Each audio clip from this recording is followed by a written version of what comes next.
Voici comment McDonald's génère plusieurs dizaines de millions d'euros chaque année en utilisant le jeu. Vous avez sûrement déjà vu la campagne Monopoly. Pour participer, c'est très simple, plusieurs fois dans l'année, vous pouvez collecter des vignettes aux couleurs de Monopoly contre l'achat d'un menu. Ces vignettes vous offrent la possibilité de gagner des lots allant d'un burger à une voiture et même jusqu'à 100 000 euros. Il faut savoir que ce jeu a été mis en place en 1987. Monopoly has come to life at McDonald's. Et si McDo continue encore aujourd'hui à le proposer à ses clients, c'est qu'il y a de bonnes raisons. Ok, il a un peu évolué avec notamment l'introduction d'une version digitale il y a quelques années, mais globalement le concept reste exactement le même, et si McDo tient autant à vous faire gagner des cadeaux, c'est qu'il s'y gagne énormément. Alors premièrement, chaque participation est soumise à un minimum d'achats. Vous le savez très certainement, mais le nombre de vignettes et donc le nombre de chances de gagner dépend de la taille du produit ou du menu que vous allez acheter. Donc forcément, grâce à ça, McDonald's parvient à doper ses ventes en vous incitant à acheter une plus grosse boisson, un plus gros burger ou un plus gros dessert.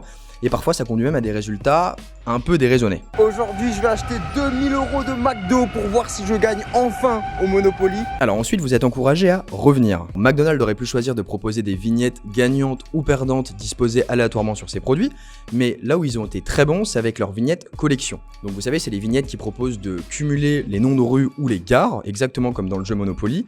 Et en fait, le principe de ces vignettes, c'est qu'on est obligé de constituer une collection de l'ensemble des rues de la même couleur pour accéder à une autre catégorie de lots qui là cette fois-ci est beaucoup plus intéressante. Grâce à ces vignettes collection, McDonald's parvient à faire revenir ses clients encore et encore sur une courte période puisque l'offre de Monopoly est disponible que de manière ponctuelle. Vous allez me dire, avec de si beaux résultats, pourquoi ne pas proposer tout simplement cette campagne toute l'année? Encore une fois, McDonald's a été très ingénieux, la mécanique est très bien pensée, puisque ça permet d'introduire la notion de FOMO. C'est tout simplement l'acronyme anglais pour Fear of Missing Out, qui signifie simplement la peur du manque. Concrètement, avec des vignettes cumulables mais que sur une courte période, McDonald's incite ses clients à revenir encore et encore sur cette même durée, par peur de passer à côté du gros lot. Cette campagne, elle illustre parfaitement le concept de gamification.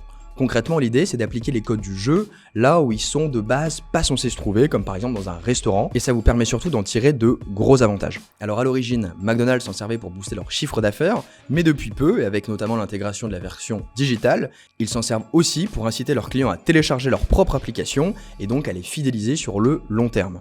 Des exemples comme ça, il en existe des dizaines, et si vous souhaitez découvrir comment appliquer ce genre de stratégie à votre entreprise, n'hésitez pas à nous suivre pour découvrir tout notre contenu.